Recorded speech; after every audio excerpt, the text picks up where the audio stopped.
Hello and welcome to Car News Weekly with me, your host, Blee Carswell. Now just a very quick recap for those who haven't watched this series before. In this series I choose my 5 favourite car stories from the week and run through each of them in under a minute, or about a minute. So with that being said, let's get on with it. Now if you watched last week's episode, you will know it wasn't the most exciting for news, but luckily this week has been much more fruitful, and I can't really start anywhere other than here. And that is with news that Bugatti have finally broken the 300-mile-an-hour barrier with a near-production Chiron with a speed of 304.773 miles an hour, which is absolutely bonkers. And this record was achieved at the VW-owned test track Erlesen in Germany, and this test track has a 5.4-mile long straight with bank corners at either end. And test driver Andy Wallace had to leave the bank corner at 200 kilometers an hour before holding his foot to the floor for around 70 seconds before achieving this breathtaking speed. Now, as we can see from the pictures, this is not a standard Chiron. This has a McLaren-like long tail, which I think gives this car one of the best side profiles I've ever seen.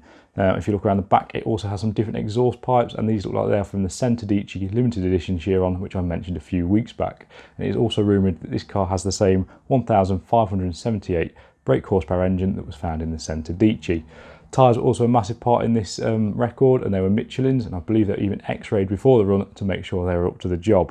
Now Bugatti haven't mentioned anything, but you could bet money that they're going to release some sort of limited edition car in homage to this record breaker.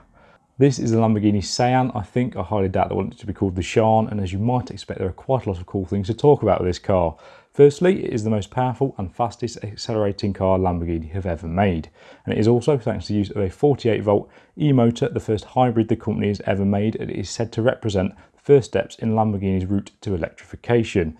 Another very cool thing is that this hybrid setup is the first in the world to use something called a supercapacitor, which is very Lamborghini. But what about the engine that this hybrid setup is attached to? Well, you'll be glad to know it is a V12 and it produces 785 horsepower at a fairly mental 8,500 RPM. Add a 34 horsepower electric motor into the mix and you're left with 819 horsepower of Italian Fury. Thanks to this, 0 to 62 miles an hour takes 2.8 seconds and the top speed is over 217 miles an hour. Now, with it being a Lamborghini, those e-motors aren't there to necessarily save fuel, but they can be used to help the car at low speed manoeuvres and to reverse in electric only mode. 63 will be made, it's going to cost a lot of money, but I think they've all been sold, so you don't need to worry about that. Right, I told you it was a pretty big week for news, and next we are with Porsche, who have finally lifted the lid on the finer technical aspects of the Porsche Taycan. Now, for those who don't remember, this is Porsche's fully electric sports saloon that takes the fight straight to Tesla.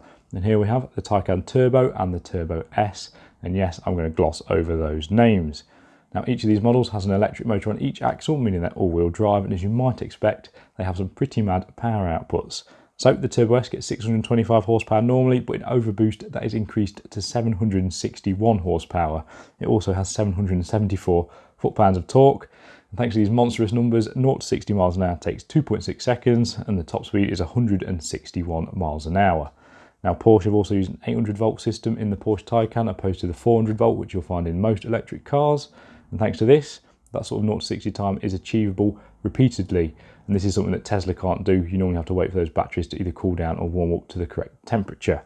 Also, thanks to this 800-volt system, charging times are pretty mad. So with a DC charger, 62 miles of range can be added in 5 minutes. Range for the Turbo model is 280 miles, and range for the Turbo S model is 256 miles. Right, carrying on with the electric car theme, here we have news that VW have partnered up with a company called E-Classics to bring us this, the new e-Beetle. Now, as you can probably guess from that name and from these photos, this is a classic VW Beetle that's been converted into a fully electric vehicle. But that's not the cool part about this. The cool part about this is that they've used parts directly from the new VW e-Up. Now, as you might expect, power and everything else is up over the standard Beetle. So you've now got 82 horsepower, and that allows for a 0 to 50 mile an hour time of just over 8 seconds. Top speed is 93 miles per hour and the range is 124 miles, which is plenty for a sort of summer fun car.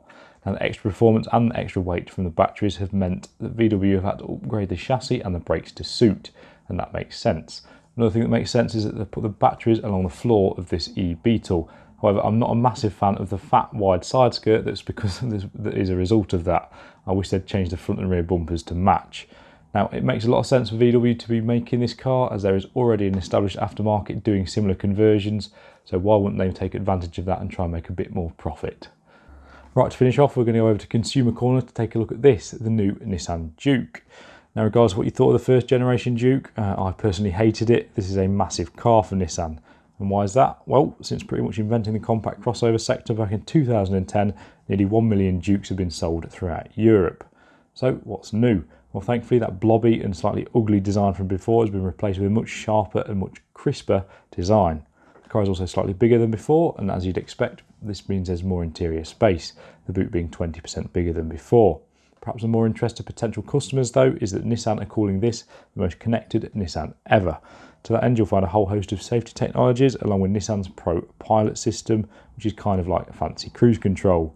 Inside there is a new infotainment system featuring Apple CarPlay and Android Auto. You can even get an app that allows you to do things like unlocking the car from your smartphone.